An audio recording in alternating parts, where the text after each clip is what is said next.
Hey friends, Ash here. Welcome back to Gen Sense. Hope that you're doing well. Check out the new studio. Yeah. The new studio is actually still being built, so it's not exactly done just yet.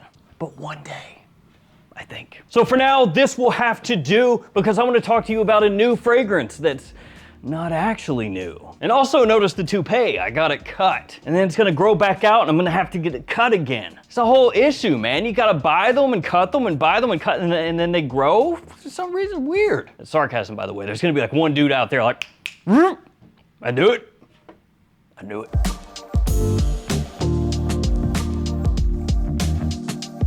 But yeah, the fragrance that we're talking about is Luna Rossa Carbon. Yeah, this one has been out for a minute, right? So it's not new, right? You're goddamn right. So I noticed this a little while back. They listed Luna Rossa Carbon and also Luna Rossa Black as new on Macy's. And that got me thinking, that's not new. So what's different about it, right? Did they just take it off the website and then decide, yeah, let's put it back on there? Well, I got to looking and they updated the note breakdown silently, which I probably don't have to tell you guys, but this has been happening more and more recently. Fragrance brands silently behind the scenes changing things with fragrances and kind of hoping that you don't notice. So I talked to iFragrance Official about it and I said, hey man, have you noticed this? The note breakdown change, the addition as a new fragrance on multiple websites, the change of the description on Prada's own website, and they started looking and they were like, yeah, I think there has been a change. So that's what we're talking about today, Luna Rossa Carbon. I'm also gonna do a video on Luna Rossa Black, where I talk to you about that one as well and let you know if things have changed and if so, how much. But for now, this one. So of course I'll have Luna Rossa Carbon linked in the description below. Feel free to check it out down there. But first, as always, let's take a look at the presentation, starting with Le Box. On the front, you have the name of the fragrance, name of the house, your size and concentration, 100 ml eau de toilette. On the side, you'll see that this is a refillable bottle along with the QR code. On the other side, another QR code, just in case one was not enough. But this will take you to the Luna Rossa experience. Which you may be saying to yourself, dog, I gotta have the Luna Rossa experience. What is that? Oh, it's where you can buy it. But I already bought it though. You can buy it again. Price-wise, not too bad. 125 bucks for 100 mil, $100 for a 50 mil, and 150 for a 150 mil. All things considered anyway nowadays, not that bad. On the back, you have your ingredient information as well as your precautions. Do not eat this, do not drink this, do not spray this in your eyeballs. Also, don't pour it on a fire. I don't know why you do that, but don't ask me a dumb question you know the answer to. On the bottom, your badge code, mine is 38Y900X. Gonna give it to you.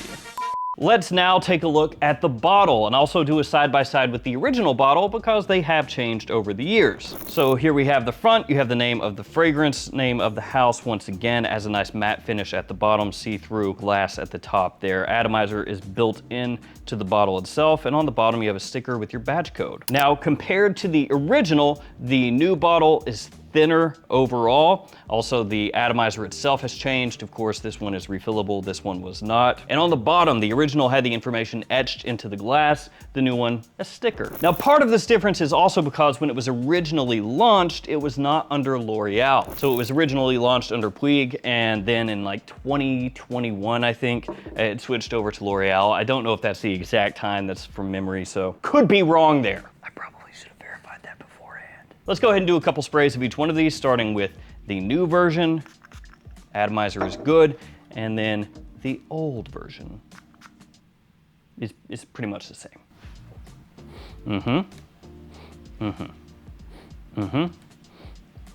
So as I said at the beginning of the video, I noticed a change in the note breakdown. They frankly dumbed it down, like just about everybody is doing nowadays. Because apparently 3 notes is the perfect amount of notes, because TikTok brain rot. If you have to read something or concentrate on something for more than 5 seconds, that's too long. And so they said, you know, this note breakdown, it's got like 5 notes, that's too many. 3. So the note breakdown differences: the original Luna Rossa Carbon, when it first was released, had this breakdown: a top of bergamot and pepper, a mid of lavender, metallic notes, watery notes, coal and soil, and a base of ambroxan and patchouli. Which I remember when it was first launched, everybody was like, coal? Soil? What? But then it actually ended up smelling like, you know, kind of sauvage-y. That's a word, right? Sauvage? Yeah. But now the new note breakdown as provided by Prada, as you'll see updated across the internet nowadays, is as follows: a top of fresh metallic lavender, a mid of green floral geranium, and a base of mineral forward ambroxan. So they are, I guess, to their credit, being a little bit more descriptive with the note breakdowns. It's not just lavender, bro. It's fresh metallic lavender. You know. That's a thing. But ultimately, none of that matters as far as the note breakdown goes if you buy them and smell them and they smell the exact same. So do they? No. And this is going to be a little bit more noticeable off skin if you do a side-by-side comparison, which is what I did. Is that realistic for day-to-day use? Not really. This is more for people who are really into fragrances and want to know the differences between the two and whether it really matters at the end of the day. Because for most people, they're not gonna have an old version and a new version and spray one here, and do this whole thing like a madman, looking like a coked out psychopath, you know, just like really questioning their life choices there, huffing fragrances like it's oxygen and Spaceballs. That's a deep cut throwback. But there are indeed differences. So off the top, the new version opens noticeably soapier and smoother, which is kind of par for the course when it comes to Prada. I mean, when you talk about a fragrance being Prada-ized, that's usually what people mean, that it comes across soapy, it comes across classy, right? Look at fragrances like Prada L'Homme, the original, or Infusion Dome, or actually just about everything they've ever done for men. And most of them have that kind of soapy, clean aspect to them. Amber Pour Homme, another one.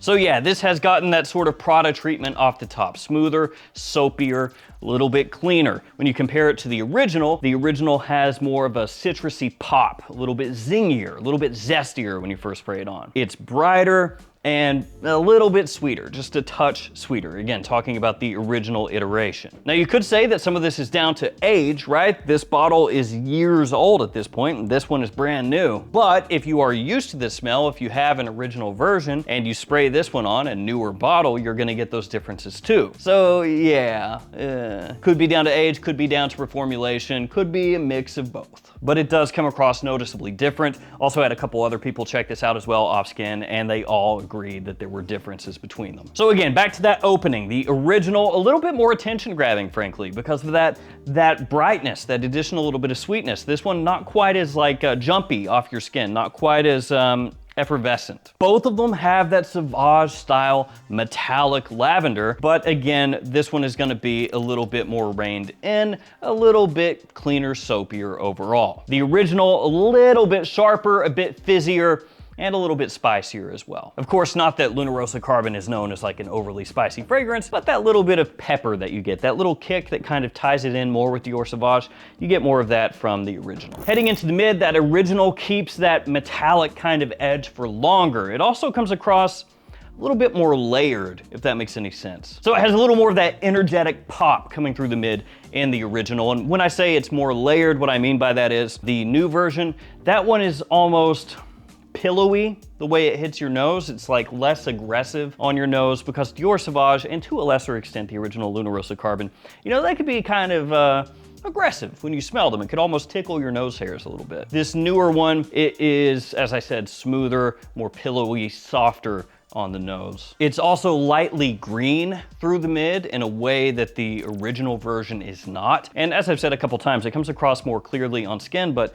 even off tester strips here right now, you can pick that difference up. One thing to keep in mind though with this, whether it's strips or skin going back and forth, you go nose blind pretty quick. When you're trying to huff on some like Sauvage adjacent fragrance, just back and forth, back and forth, back and forth, your nose is gonna tap out. So it's one of those things where when you're comparing these ones, if you decide to do that, you do have to kind of like smell, and take a break and then go back in. Otherwise, good luck. In the new version, as it heads through the mid, that additional little bit of a green aspect, it's almost like lightly water spritzed, you know, it's very fresh. And I would say that that spicy aspect, that little bit of pepper, is toned down in the new version, which is really why it's gonna be more pillowy, a little more softer on the nose. It's because it's been rebalanced, at least to me. Into the originals dry down, you've got that ambroxan patchouli mix, a little heavier on the ambroxan than the patchouli. The patchouli is more like kind of like a clear wood-esque kind of patchouli, you know, stripped away from anything overly earthy. The new version is a little bit like soft, musky, blending together with the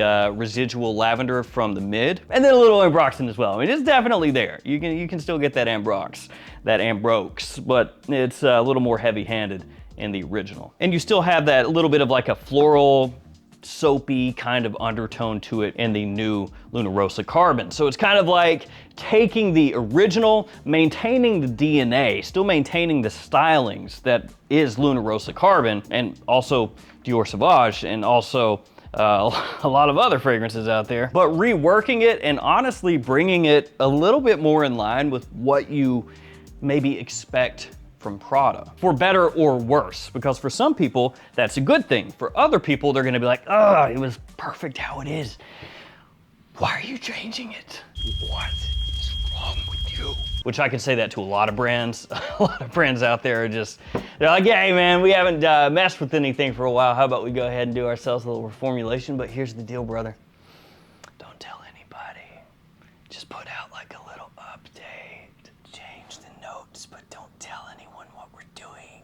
Chaos. So the original to me feels more assertive. It's like a little bit more putting yourself out there. Maybe not as aggressively so as Dior Sauvage Eau de Toilette. It is a little bit smoother, a little bit more reined in than that one, while still keeping the same overall idea, still keeping that versatility, that complement factor, everything else. But comparing these two, the original does come across, as I said, a little more assertive, a little more outgoing. It feels more in that like modern masculine blue fragrance-esque space, you know? It's kind of in that wheelhouse. More prominent ambroxan, more prominent fresh spiciness, a little more tickly to the nose. The new version is a little more reserved, ever so slightly, a little bit classier as well. Could be easier to wear for some people who are looking for something that is not quite as, you know, outgoing. Not that this is like a, you know, super classy type of scent that you only wear once a year. That's not what I'm saying. It's just been Prada-fied. Though I will say the soapiness in this new version is not as like powdery or floral forward as something like Prada L'Homme or also Amber Pour Homme. Those ones definitely have more of a powdery feel to them than this does. This is like dipping your toe into the pool without jumping fully in. But yeah, really smooth, great wearability, great versatility. In terms of performance, 6 half dozen.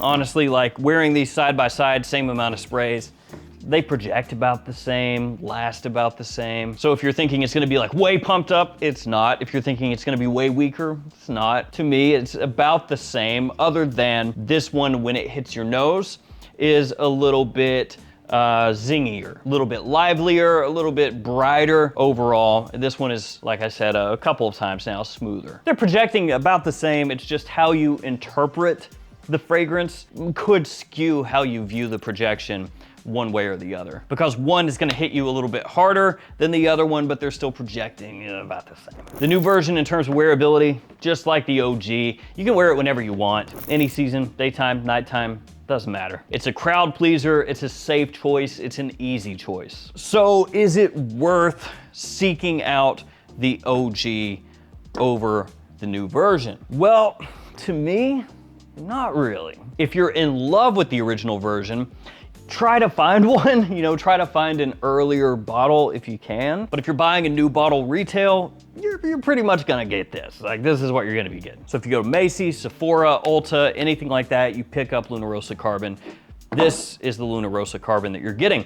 And to be fair, I think, again, not 100% sure, but I think that they started rolling out this one right here in 2024. Now, in the US, they started making all the updates here recently. Like, I think as of when I'm shooting this video, actually, if you go to Macy's and sort by new fragrances, this is like the second or third new fragrance that they have on there. So they only really recently started putting this out as like the new version with that updated note breakdown, the updated description, everything else. So it's probably gonna be pretty hard to actually pinpoint exactly when that whole swap happened. Because again, I think 2024 is when they officially started like going in some places and updating, but it didn't make its way to the US all over the place here until recently. So it's one of those things where there's gonna probably be some confusion. Like even me standing here right now, I can't tell you exactly when it happened. And this is kind of an issue with brands in general that I'm not a fan of, where they will silently do things and change things and not announce it. And so what happens is you could be really into a fragrance and then you go to buy a new bottle and you're like, it smells different, I think. And it's almost like you're being gaslit because you're not sure if it is different. You're like,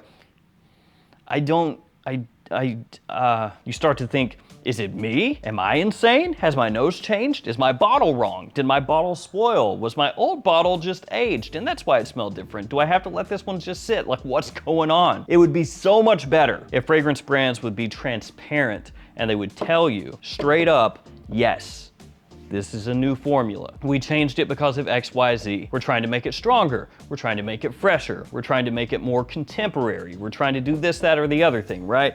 To let you know. But instead, they just change it behind the scenes. They silently update the notes, silently update the description, and then they go like, nah, whatever, screw them. I'm not a fan. So like the way YSL did it with Y Eau de Toilette, where they said, yes, it's different, we changed it. Or Y Le Parfum, same thing. You may not agree with them changing it, but it's better that they told you, right? Instead of just one day you buy Y Le Parfum and you go, huh, this is not how I remember. But a lot of other brands say, screw them, they'll figure it out eventually, and if they don't, I don't care. So there we go, Luna Rossa Carbon, the new version. It has changed side by side.